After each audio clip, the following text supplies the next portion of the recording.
Every awakening begins with a fracture. One day the mask you've worn for years starts to crack, and through that fracture something ancient begins to look back at you. It's not a demon, nor an enemy. It's the part of you that never stopped waiting to be seen. Jung called it the shadow, the hidden companion that grows from everything you repress, deny, or abandon in order to appear good. When you finally meet it, you realize that enlightenment is not about ascending into light. It's about descending into truth. The first encounter is rarely graceful. It comes as anxiety, shame, anger, or sudden waves of emotion that don't fit your current life. The shadow doesn't speak in language, it speaks in reactions. Every time you judge, project, or reject something in another person, it whispers, "That too is you." The mirror turns inward, and you begin to see how your fear of darkness has made you a prisoner of perfection. You start to feel the tension between who you are and who you pretend to be, a painful but holy recognition. This moment is the threshold between illusion and authenticity. To step across it, you must surrender your self-image. You must accept that there are parts of you capable of cruelty, envy, desire, deceit, and that acknowledging them doesn't corrupt you, it completes you. The shadow is not there to destroy the light, it's there to make it real. Without it, your spirituality becomes hollow, your goodness performative. Meeting your shadow is the real awakening, the kind that doesn't flatter the ego but dismantles it. It strips away your innocence, your certainty, your control. Yet beneath that collapse, something vast begins to breathe. You discover that light and darkness are not enemies, they are partners in the creation of consciousness. If you felt the discomfort of this inner mirror, the tremor of seeing what you once denied, share it in the comments. You're not alone in this encounter. And if these words resonate, subscribe, stay. Close, the descent has only begun. No one is born divided. As children we are whole, radiant, unfiltered, unapologetically alive. But slowly, the world begins to train us. We learn which emotions earn love and which provoke silence. We notice the smiles that come when we behave and the tension when we don't, so we begin to hide. We bury anger beneath politeness, sadness beneath humor, desire beneath duty. And somewhere along the way, a quiet separation occurs inside us. That hidden accumulation of unlived emotions, denied instincts and forbidden thoughts becomes what Jung called the shadow. The shadow is not evil, it's exiled energy. Every time we suppress a truth, we send a piece of ourselves underground. It doesn't disappear, it waits. It waits in our habits, in our tone of voice, in the moments when we react without understanding why. Society praises control, but what it often celebrates is repression. We learn to show the world a curated version of the self, the good one, the acceptable one, while the rest of our being becomes a ghost haunting our own psyche. This process happens quietly, almost invisibly. A child who learns that anger is dangerous grows into an adult who cannot say no. A teenager who hides sadness becomes a performer of joy. And the soul, suffocating beneath masks, begins to whisper through symptoms, anxiety, fatigue, emptiness. The shadow doesn't punish, it reminds. It keeps sending signals until you're brave enough to listen. Understanding how the shadow is born is the first step toward healing it. You realize that what you've rejected was never wrong, only unloved. Integration is not about fixing the darkness, but about reclaiming the parts of yourself that were never allowed to breathe. Every shadow began as light that was forced to hide. If you sense this split within you, the one between who you are and who you think you should be, tell me in the comments. What part of you have you kept in the dark? Sometimes, naming it is the first act of freedom. The shadow never stays silent forever. When ignored for too long, it begins to speak, not through words, but through patterns. You start to notice strange repetitions in your life. The same arguments, the same disappointments, the same kind of people who trigger the same old wounds. These are not coincidences. They are messages. The unconscious, unable to reach you through thought, communicates through experience. It recreates external situations to mirror. your inner conflicts. What looks like bad luck is often unintegrated truth trying to be seen. Jung called this process projection, when we attribute to others what we refuse to recognize in ourselves. The people who irritate us most often reveal the traits we've buried deepest. We judge in them what we secretly fear in us. This is how the shadow pulls us toward itself, not with kindness, but with discomfort. It uses friction to awaken awareness. Every emotional reaction is a signal that something hidden inside us is asking to return home. At first, this realization feels unsettling. You begin to question every relationship, every reaction.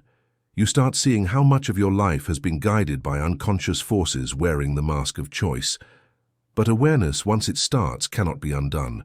The unconscious doesn't speak to humiliate you. It speaks to free you. It wants you to stop living as a fragment and remember the totality you once were. Listening to the unconscious requires humility. You must be willing to face your contradictions, to see how your longing for peace might hide your fear of confrontation, or how your pursuit of goodness might conceal your avoidance of truth. The shadow speaks in paradoxes because the soul evolves through opposites. Integration begins when you stop resisting the message and start asking, "What are you trying to show me?" If you've ever noticed life repeating the same lessons in different disguises, this is your invitation to pause and listen. The pattern is not punishing you, it's calling you back to yourself. There is a reason most people never truly meet themselves. The moment you turn inward, you encounter resistance, a quiet, invisible terror that rises from the depths. The mind, which loves control, begins to panic. It senses that introspection threatens its illusion of mastery. To look within is to approach the places where logic fails, where emotions blur into shadows and memories twist into archetypes. Jung knew this fear intimately. He called it the night sea journey, the descent into one's own darkness, where the ego trembles before the vastness of the unconscious. This fear is ancient. It is the same instinct that makes us afraid of silence, solitude, or stillness, because in the absence of distraction, we start hearing the whispers of what we've buried: shame, envy, regret, unspoken desires. The very emotions we've labeled as dangerous are, in truth, doorways, but to open them means dismantling the comfortable image of who we think we are. That's why the ego resists. It would rather maintain the illusion of wholeness than risk the pain of becoming real. The first steps inward often feel like betrayal, as if by questioning your beliefs, you're betraying your identity. But the opposite is true. Looking within is the most loyal act you can offer yourself. It means refusing to abandon the parts of you that have lived too long in exile. It means choosing truth over image, depth over safety. The fear that arises is not a warning to stop. It's a sign that you're approaching something alive. When you finally sit with your own darkness, something unexpected happens. The fear doesn't destroy you, it softens you. It humbles the mind and awakens the heart. You begin to understand that courage is not the absence of fear, but the willingness to face it without armor. If you've ever felt this hesitation, that trembling before your own reflection, share it in the comments. What is it that you're most afraid to find within yourself? Sometimes naming the fear is the first step toward meeting what hides behind it. Few people have ventured as far into the inner world as Carl Jung did. His confrontation with the abyss was not a theory. It was a lived initiation. Around the age of 40, Jung entered what he later called his confrontation with the unconscious, a descent that nearly consumed him. He experienced visions, dialogues with archetypal figures, and dreams that blurred the line between reality and myth. While others saw madness, Jung saw meaning. He understood that the psyche was not a closed system but a vast landscape, half human, half divine, and that the only way to know it was to walk directly into its darkness. In his Red Book, Jung described this journey in vivid images: serpents, gods, deserts, oceans of blood, all symbols of the soul's transformation. He wasn't escaping reality, he was entering a deeper one. He discovered that every human being carries an inner cosmos populated by forces beyond personal control. instincts, ancestral memories, universal patterns. To integrate them is not comfortable, it's catastrophic. The ego must shatter so that a more authentic center, the self, can emerge. That's what the abyss demands, the death of who you think you are. Most of us will never face the unconscious with the same intensity as Jung, but the principle is the same. Every true awakening begins with disorientation. When the familiar dissolves, the mind calls it chaos, but the soul calls it creation. Jung's courage was not in his knowledge, but in his willingness to descend without a map, to let the darkness teach him its language. What he brought back wasn't dogma, but depth. He returned not as a prophet, but as a mirror, showing humanity that the monsters we fear are the guardians of our transformation. If you've ever felt like you're standing at the edge of your own abyss, remember this: falling is not failure. The descent is sacred. Share in the comments. What part of your darkness are you learning to face rather than flee? At some point, the struggle against the shadow begins to soften. You grow tired of the war inside you. The endless attempts to conquer fear, silence anger, purify desire. Eventually, exhaustion gives birth to wisdom. You realize that the shadow was never trying to destroy you, it was trying to complete you. What you called darkness was simply disowned light, energy stripped of its name. The shadow is not the enemy of consciousness, it is its missing half. Jung taught that we do not become enlightened by imagining figures of light, but by making the darkness conscious. This is the turning point of true awakening. When you stop fighting the shadow and start listening to it, every emotion you've rejected, every impulse you've feared, carries a fragment of your own power. Anger hides courage, envy hides unclaimed potential, shame hides the need for authenticity. What you repress does not disappear. It waits for recognition. The moment you face it with curiosity instead of judgment, transformation begins. Seeing the shadow as a portal changes everything. The energy once used to resist yourself becomes creative force. What was chaos becomes direction. You start to understand that integration is not about moral purity, but inner harmony, the ability to hold contradiction without collapse. Darkness ceases to be a threat and becomes an invitation to descend, to listen, to merge with what you once called wrong, until wrong and right lose their meaning and only wholeness remains. This doesn't make life easier, but it makes it real. Peace is no longer the absence of conflict, but the acceptance of complexity. When you walk through the shadow consciously, you don't escape humanity. You deepen it. You become more honest, more grounded, more alive. So, before you reject what feels dark in you, pause. Ask it what it wants to show. Maybe what you've been running from isn't your darkness at all. Maybe it's your depth waiting to be seen.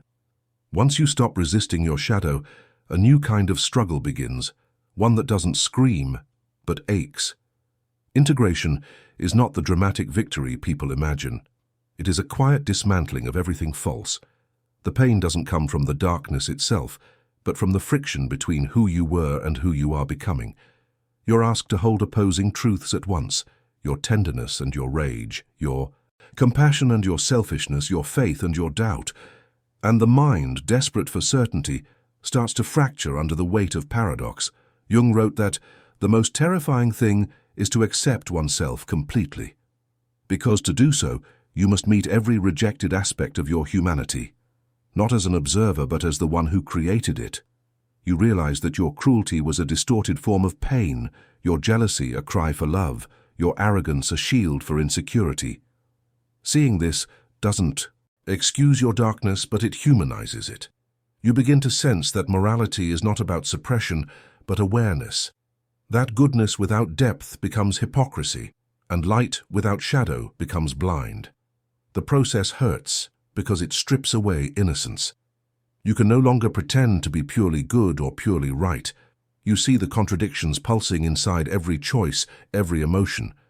And yet, with that discomfort comes an extraordinary tenderness, a compassion that no philosophy can teach. Start to forgive, not because you've become saintly, but because you recognize yourself in everyone's chaos. You see that the same forces that wound you also breathe life into you. Integration is not an endpoint. It's a continuous balancing act, a daily descent and resurrection. Each time you face a part of yourself you once despised, something sacred happens. The soul expands a little more, learning to love without condition. This is the true alchemy, not turning darkness into light, but realizing they were never separate. If you've ever felt this raw ache of becoming, this painful honesty of seeing all that you are, share it in the comments. Sometimes the deepest healing begins when we admit how much it hurts to heal. When you finally stop running from your darkness, something extraordinary begins to happen. The same energy that once frightened you starts to move differently, slower, deeper, wiser.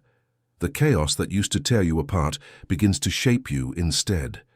This is the hidden art of psychological and spiritual alchemy, turning suffering into understanding, fear into strength, and wounds into gateways of awareness. Jung called it individuation, the process of becoming who you truly are by uniting the opposites that live within you. Alchemy begins where resistance ends. Every emotion, no matter how painful, becomes raw material for transformation. Anger turns into clarity. Guilt becomes humility. Grief becomes connection. You start to notice that darkness isn't the absence of light. It's the womb of it. Just as the seed must break in the soil before it grows, consciousness must break within shadow before it can expand. The destruction you feared was actually the beginning of creation. But this alchemy is not a sudden miracle. It's a slow burning. It requires patience, honesty, and devotion to truth over comfort. You'll feel moments of regression where the old patterns return like ghosts testing your resolve. Yet, if you stay present, if you trust the fire, something ineffable unfolds. What once felt like pain becomes a pulse of purpose. The inner war turns into quiet cooperation. The self stops fragmenting and begins to breathe as one organism. True alchemy doesn't erase the darkness, it sanctifies it. You realize that your wounds were not obstacles but initiations. Every scar on your psyche marks a place where light learned to enter. You stop seeking perfection and start honoring process.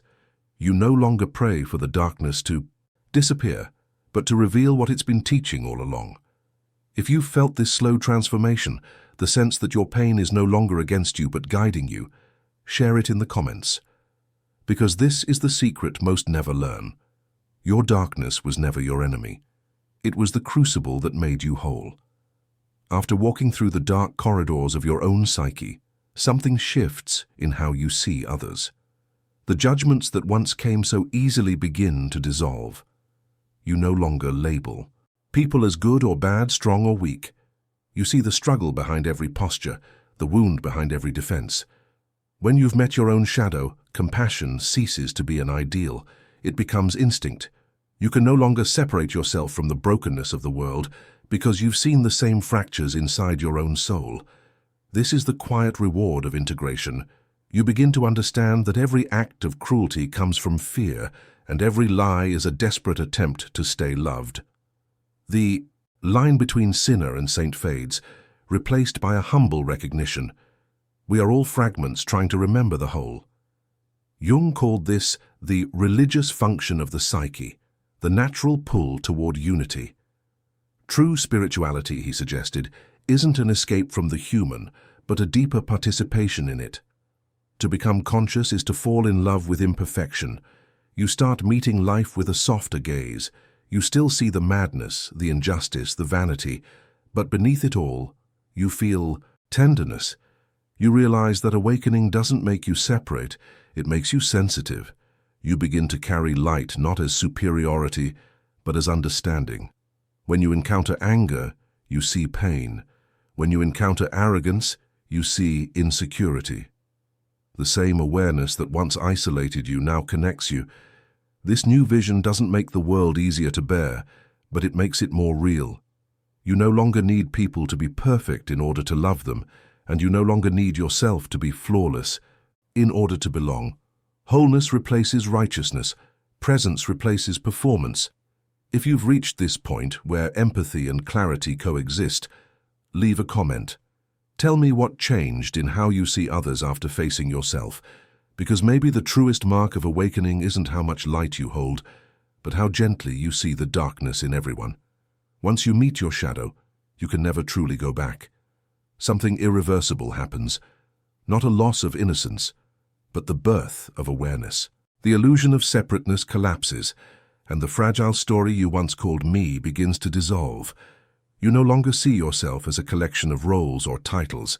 You become the witness, the silence behind all movements, the consciousness that contains both light and dark without needing to choose. The shadow no longer frightens you, because you recognize it as the guardian of your truth. This is the awakening that has no return. It doesn't grant perfection or eternal peace. It grants depth. You begin to live with eyes open, seeing the sacred woven through the ordinary, the divine pulsing quietly inside imperfection. The world doesn't become easier. It becomes transparent. Every interaction, every pain, every joy feels like part of a great conversation between your soul and existence itself. You stop chasing meaning and start embodying it. Jung understood that enlightenment was not about rising above humanity, but about fully entering it. After integration, the awakened one returns to the marketplace, not as a preacher, but as a presence. Your awareness becomes your offering. You speak less, love more, and act from a gentler strength. The journey into darkness wasn't a detour from life. It was the initiation that prepared you to live it consciously. And yet, there's still mystery. The deeper you awaken, the less you know. Certainty fades, but serenity grows. You realize that awakening is not a destination. It's an endless unfolding, a continual death and rebirth inside. The same moment. If you've walked this far, if you've dared to face your shadow and feel the world with open eyes, you've already crossed the threshold. Leave a comment below and tell me what part of your journey this series awakened in you. Like this video if it resonated, and subscribe to stay close. The next reflection will take us even deeper. Because awakening never ends. It only begins again.